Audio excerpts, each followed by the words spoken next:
France. Si, c'est Pauline qui va vous expliquer ça dans sa chronique.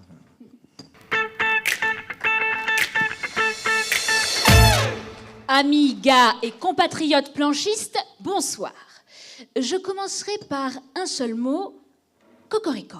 Eh oui, une fois de plus, la France a confirmé qu'elle était bien la nation de la planche à voile. Alors merci qui?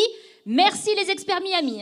Et dire que l'inventeur du windsurf Oil Schweitzer lui-même avait d'abord refusé en 1975 de breveter en France son invention de la planche à voile parce que, je cite, « Ils sont trop beaufs les Français. Une glacière, un kiravi, un bon couloumier et une baguette sont les rois de la plage, les Français, et puis c'est tout. » Eh ben non, mon petit Oil, t'étais complètement à côté de la plaque, enfin, de la planche. Et c'est notre président qui peut vraiment être fier de vous, parce que grâce à vos prouesses, le français va retrouver de sa superbe. Et oui, je pense sincèrement qu'il devrait vous emmener partout avec lui. C'est vous les vrais ambassadeurs de la France.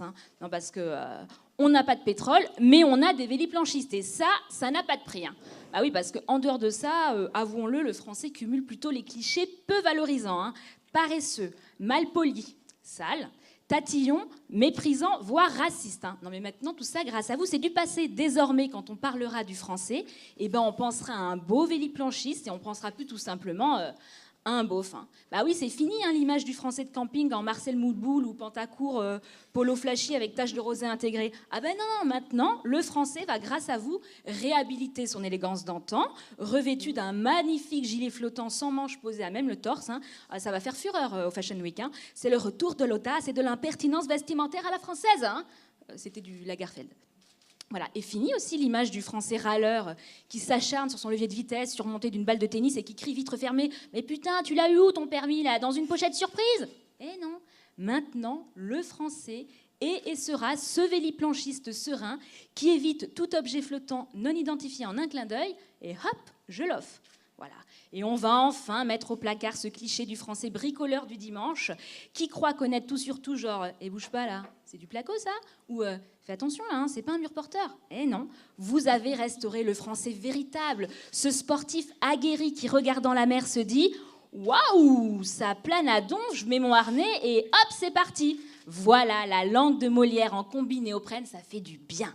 Et puis la planche à sauciflard là, qui trône sur les tables françaises le vendredi soir, le samedi soir, le dimanche midi. Non, tout ça c'est fini, ça va laisser place à une planche insubmersible baptisée RSX, Raceboard ou Fanboard, du concept de l'esthétisme à la française. Voilà Macron, on y est, on tient le bon bout là. La France renaît de ses cendres grâce à vous. Sa nouvelle devise, liberté, équilibre, force et résistance. C'est pas beau ça Et franchement, plutôt que de préparer les prochains JO de Tokyo là en 2020, vous voulez pas plancher...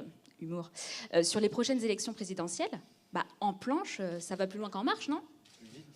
Allez, bon vent.